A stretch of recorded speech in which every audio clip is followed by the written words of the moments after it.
어제 본문에 이어서 6월절, 다른 말로는 무교절이라고도 하는데 그것을 지키는 모습이 나와 있습니다.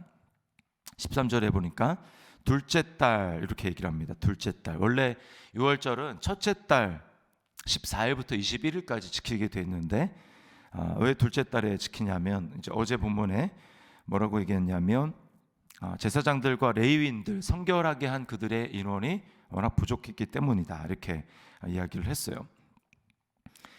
그리고 이 무교절을 지내는 데 있어서 가장 중요한 것은 죄를 멀리하는 것이었습니다. 죄를 씻는 것이었습니다. 14절 말씀에 보니까 무리가 일어나 예루살렘에 있는 제단과 향단들을 모두 제거하고 기드론 시내에 던졌다 이렇게 이야기를 합니다.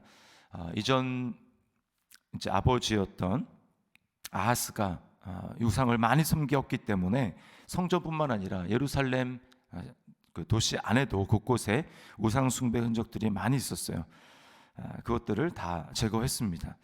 그리고 이제 유월절을 지키는 것이죠. 무교절을 지키는 것입니다. 제가 수요 선교할 때도 말씀을 드렸지만 6월절이 되면 누룩을 제거를 해야 했습니다. 이거는 신약에 와서 6월절을 지킨다, 무교절을 지킨다라고 하는 것은 성찬식을 하는 것이라고 말씀을 드렸죠. 그때도 동일합니다. 우리도 동일합니다. 고린도전서 11장 27절부터 30절 말씀에 바울 사도가 이렇게 이야기하십니다.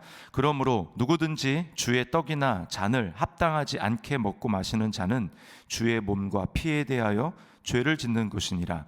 사람이 자기를 살피고 그 후에야 이 떡을 먹고 이 잔을 마실지니 주의 몸을 분별하지 못하고 먹고 마시는 자는 자기의 죄를 먹고 마시는 것이니라.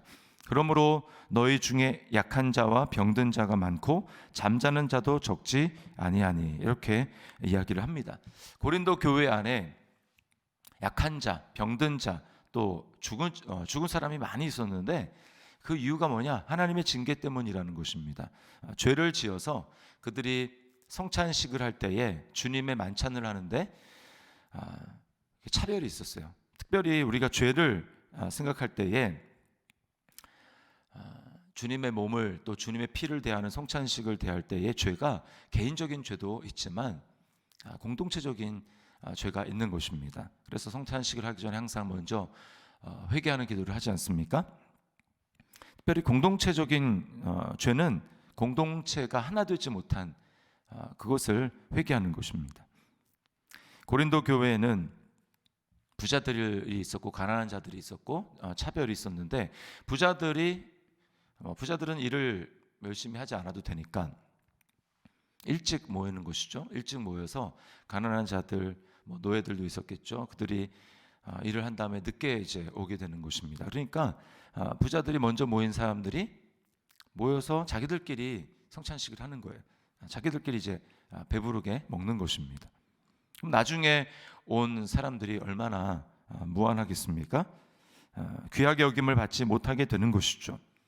이게 뭐게 대단한 죄인가라고 생각할지 모르지만 그게 주님의 몸이라는 것을 생각해 봤을 때 그것은 적절하지 못한 행동입니다. 심각한 것이죠. 성찬식을 할 때 주님이 어떻게 하셨는지를 잘 생각을 해보시기 바랍니다. 어떻게 하셨습니까? 주님이 한 덩이의 떡을 제자들에게 뜯어서 나누어 주십니다. 여러 덩이가 있는 게 아니에요. 오늘날은 성찬식을 할 때 편의상 이렇게 미리 다 이렇게 되어 있는 나누어져 있는 것들을 이제 나누어 주지만 원래 그렇게 하는 것이 아닙니다. 성찬은 떡 하나로 공동체가 어떻게 되든 다 나누는 거예요. 그래서 다 한 덩이의 떡을 거기 있는 사람들의 수에 맞게 떡을 떼서 주는 것이죠. 그리고 또 한 잔에 같이 돌려서 마시는 것입니다. 포도주를 다 한 잔씩 맞는 게 아니에요. 한 잔에 제자들은 사발에 먹었는지 모르겠죠. 어쨌든 그 잔에 돌아가면서 포도주를 먹는 것입니다. 그럼 뭘 상징합니까? 예수 그리스도의 몸과 예수 그리스도의 피를 상징하는 거예요. 주님이 십자가에 못 박힐 때 여러 주님이 있었던 게 아니죠. 한 주님, 그리스도께서 십자가에 한 분이 못 박힌 것입니다. 거기에 주님의 살이 찢겨지고 주님의 피가 쏟아진 거예요. 그것을 다 한 몸 된 교회 공동체가 먹고 마시는 것입니다. 뭘 상징하는 것인가? 주님의 한몸됨에 참여하는 것이고 주님의 피에 참여하는 것입니다. 그러므로 가장 큰 죄는 무엇입니까? 주님의 몸이 하나 되지 못하게 하는 것입니다. 분열되게 하는 것입니다. 말로나 행동으로나 여러 가지 몸으로나 주의 몸을 하나 되지 못하게 하는 것입니다. 그래서 우리가 에베소서에 살펴봤지 뭐라고 얘기합니까? 평안에 매는 줄로 성령이 하나 되게 하신 것을 힘써 지키라. 성령이 하나 되게 하신 것이죠. 주님이 하나 되게 하신 것입니다. 이것을 힘써 지키는 것이 주의 교회가 해야 될 일이라는 거예요. 그래서 하나님의 아들이라 일컬음을 받는 사람은 누구입니까? 주님이 산상수훈에서 화평하게 하는 자는 복이 있나니 그들이 하나님의 아들이라 일컬음을 받을 것이다 라고 말씀을 하셨어요. 하나님의 독생자 예수 그리스도는 하나님과 원수되어 있는 우리 인류를 위해서 자신을 화목제물로 드리셨습니다. 그래서 우리와 하나님과 나누어져 있는 것을 회복시키셨어요. 우리는 그리스도와 연합한 성도요 교회입니다. 따라서 우리는 어떻게 해야 합니까? 교회 안에서 하나됨을 이루어야 합니다. 이것이 매우 중요합니다. 이것을 위해서 형제 자매의 허물과 죄를 우리는 용서할 수 있어야 합니다. 그리고 두 번째는 예수님이 하신 것처럼 우리도 교회 밖에서 복음을 전함으로 말미암아 하나님과 사람들이 화목하게 할 수 있도록 그 일을 감당하는 것입니다. 이것이 오늘 유월절을 지키는 이스라엘 무리들을 바라보면서 우리가 생각해야 될 것입니다. 교회 공동체가 하나됨, 그리고 하나 되지 못한 하나님과 여전히 멀어져 있는 사람들에게 복음을 전하는 것입니다. 오늘 또 눈여겨 살펴볼 것은 깨끗하지 않은 자가 고침을 받는 장면이에요. 15절부터 20절까지 나와 있습니다. 15절부터 16절은 제사장과 레위 사람들이 자신을 성결하게 하는 내용이고 17절은 회중 가운데 있는 많은 사람들이 자신을 성결함을 받는 장면입니다. 18절을 보니까 누가 성결함을 받습니까? 에브라임과 므낫세와 이사갈과 스불론의 많은 무리라고 하는데 이 사람들이 누구냐면 유다 사람들이 아니죠. 이 사람들이 이스라엘 사람들입니다. 히스기야가 어제 본문 이스라엘에도 편지를 보냈어요. 보발꾼들이 가서 유월절을 지키자라는 편지를 보냈습니다. 그렇게 해서 온 사람들이에요. 이 사람들은 이제 유월절을 지키지 않았기 때문에 규례를 모르는 것입니다. 그러니까 원래는 누룩을 다 제거하고 그렇게 성결하게 하고 유월절 양을 먹어야 하는데 그러지 않았어요. 원래는 이런 사람들에게 하나님이 이렇게 말씀하십니다. 죄를 누룩을 제거하지 않고 유월절을 지키는 자들, 출애굽기 12장 19절에 이래 동안은 누룩이 너희 집에서 발견되지 아니하도록 하라. 무릇 유교물을 먹는 자는 타국인이든지 본국에서 난 자든지를 막론하고 이스라엘 회중에서 끊어지리니. 회중에서 끊어진다. 하나님의 백성이 아니라는 것입니다. 하나님의 약속에서 제외되는 것이죠. 자, 이것은 굉장히 심각한 것입니다. 그러니까 지금 이 유월절을 지키겠다고 온 사람들이 바로 그런 죄를 범한 것이죠. 자, 그런데 놀라운 사실은 히스기야가 이들을 위해서 기도합니다. 그랬더니 하나님이 고치셨어요. 자, 18절 하반절 보세요. 히스기야가 그들을 위하여 기도하여 이르되 선하신 여호와여 사하옵소서. 결심하고 하나님 곧 그의 조상들의 하나님 여호와를 구하는 사람은 누구든지 비록 성소의 결례대로 스스로 깨끗하게 못하였을지라도 사하옵소서 하였더니 20절에 여호와께서 히스기야의 기도를 들으시고 백성을 고치셨더라. 이게 놀라운 하나님의 은혜인 것입니다. 이것이 어떻게 가능했을까요? 여기 사하다라고 하는 말은 히브리어 원어에는 덮다라는 뜻입니다. 덮다. 그러니까 누가 사함을 받기 위해서는 뭐가 덮어져야 하는 것입니다. 그 범죄한 행위를 덮을 수 있는 게 필요한 것이죠. 그 덮는 것이 무엇입니까? 바로 희생제사의 피인 거예요. 흠 없는 피가 덮여져야 하는 것입니다. 따라서 범죄함에도 불구하고 하나님이 우리를 향한 사랑과 자비하심을 보여주신다라고 하는 말은 흠없는 피가 우리를 위해서 덮여졌다라는 것입니다. 이것이 바로 이 히스기야가 한 기도 때문에 된 것이라기보다는 하나님께서 히스기야의 기도를 들으시고 하나님은 들으셨지만 히스기야의 기도가 들어지기 위해서 하나님 자신의 방책을 마련한 것이죠. 그것이 바로 시기적으로 봤을 때 예수 그리스도가 우리를 위해서 끊어지신 것입니다.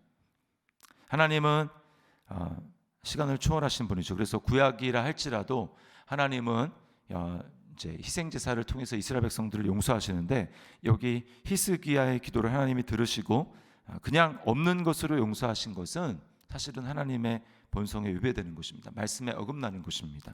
끊어져야 하는 것입니다. 근데 끊어지지 않았다. 히스기야의 기도를 들으시고 하나님이 용서하셨다. 이건 뭘 얘기합니까? 언젠가는 누군가는 여기에 대한 대가를 지불해야 된다는 거예요. 그걸 누가 지불하셨습니까? 예수 그리스도께서 지불하셨다는 거예요. 그리스도의 피가 덮인 것입니다. 이사야 53장 5절에 그가 징계를 받음으로 우리는 평화를 누리고 그가 채찍에 맞음으로 우리는 나음을 입었도다. 여기 고치셨다. 히스기야의 기도를 들으시고 백성을 고치셨더라. 이것이 바로 예수 그리스도의 희생으로 말미암아 우리가 나음을 입었다라고 하는 것을 보여주는 것입니다. 이 사주의 은혜를 정말 믿고 경험한 사람은 예배가 기쁨이 되는 것입니다. 어떻게 놀랍게 이런 일이 일어날 수가 있는가? 그리고 자발적으로 예배를 드리게 되는 것입니다. 그게 오늘 이스라엘 백성들이 보여준 모습이에요. 이들이 어떻게 했습니까? 계속 기뻐하고 즐거워했다라는 말이 나옵니다. 23절 말씀해 보십시오. 자발적으로 7일을 다시 지키기로 결의합니다. 여러분 이게 쉬운 일이겠습니까? 7일을 다시 6월절을 지키자라는 거예요. 그래서 끝에 23절 끝에 또 7일을 즐겁게 지켰더라 이렇게 얘기합니다. 25절 말씀해 보니까 다 끝에 다 즐거워하였으며 이렇게 이야기합니다. 또 26절에 보니까 큰 기쁨이 있었으니 이렇게 얘기하죠. 그 다음에 이러한 솔로몬 때로부터 이러한 기쁨이 예루살렘에 없었더라. 죄 용서받은 기쁨보다 더 큰 기쁨은 없는 것이죠. 정말 나는 하나님의 백성으로부터 끊어져야 되고 하나님으로부터 끊어져야 되는데 끊어져야 될 나를 위해서 그리스도께서 대신 십자가에서 하나님으로부터 끊어지는 일을 당하시고 나를 하나님께 붙여주셨습니다. 그러므로 여러분 예배는 고역이 아닙니다. 예배는 버텨내야 하는 것도 아니고 인내해야 될 것도 아니에요. 주님이 나를 위해서 하신 일을 생각할 때에 우리는 예배가 기쁨이 되고 예배가 즐거워 하나님 앞에 드리는 자발적인 헌신이 되는 것입니다. 이 사실을 기억하고 우리는 날마다 성찬을 해야 됩니다. 이 말은 뭐 떡과 포도주를 매일 먹어야 된다 이 말이 아니고 우리는 주님을 기억해야 됩니다. 우리 주님께서 나를 위해서 몸을 찢기시고 피를 흘리신 것을 날마다 기억하면서 주님을 바라보아야 합니다. 그리고 내가 주님의 피 흘리심으로 말미암아 한몸됨에 참여한 교회다라고 하는 것을 기억하고 우리는 한몸됨에 참여해야 합니다. 공동체를 분열하는 죄를 멀리해야 할 것입니다. 말로나 행위로나 그렇게 하는 것은 하나님께 큰 죄인 것입니다. 회개해야 될 것입니다. 그리고 복음을 전해야 할 것입니다. 우리는 그런 평화의 사도로 이제 복음을 전하라고 부름받은 하나님의 백성들이에요. 우리는 복음을 전해야 합니다. 그리고 주님을 기억하면서 우리는 날마다 기쁨으로 예배하기에 힘써야 할 것입니다. 코로나19로 자칫 위축될 수 있지만 우리는 예배하기 힘써야 됩니다. 여러분 개인적으로 또 우리가 공동체로 하나님 앞에 전심으로 나아가 주님을 찾고 기쁨과 자원할과 즐거움으로 예배할 수 있는 우리 모든 더시티 사랑의 교회 성도님들 될 수 있기를 주님의 이름으로 축원합니다. 기도하겠습니다. 하나님 아버지 감사합니다. 방학이 되었습니다. 주님, 우리 모든 성도들이 방학이지만 다락방을 중심으로 깨어 기도하기 힘쓸 수 있도록 인도하시고 또 말씀을 보며 서로 정말 피차 권면하는 믿음의 교제가 계속될 수 있도록 우리 주님이 은혜를 베풀어 주시옵소서. 오늘 말씀을 보니까 우리가 한 몸됨에 부름 받았다고 말씀해 주셨습니다. 주님의 몸과 또 주님의 흘리신 그 피를 기억하며 날마다 주님 앞에 나아가며 죄를 멀리하고 정말 주의 복음을 전하기 힘쓰는 우리가 될 수 있도록 주님 역사하여 주시옵소서. 아버지 하나님, 주님께서 하신 일을 기억할 때에 우리가 감사와 기쁨이 충만할 수 있도록 인도하여 주시고 우리의 감사와 기쁨을 빼앗는 어떠한 것도 용납하지 아니하며 하나님 앞에 그렇게 살아갈 수 있도록 은혜를 베풀어 주시옵소서. 오늘도 우리와 함께 하시고 이러한 은혜와 기쁨에 감사로 반응할 수 있는 복된 한 날이 될 수 있도록 인도하여 주옵소서. 예수님의 이름으로 기도드리옵나이다. 아멘.